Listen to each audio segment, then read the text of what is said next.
سکوت سکوت سکوت سکوت فاطمه به مسجد آمده است، یا که این خود محمد است. آمده نشان دهد به شهر، رهبر سقیف مرتد. سران کودتا مقابلش همه به وحشت آمدن ز خشم فاطمه.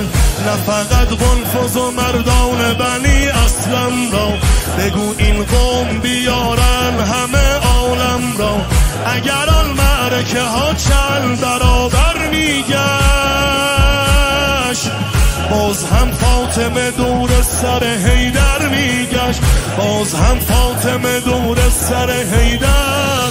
یا زهرا تیغ خطبه ها میزنه ضربه، تیغ خطبه ها میزنه ضربه.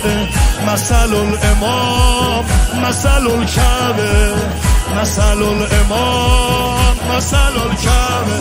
حیدر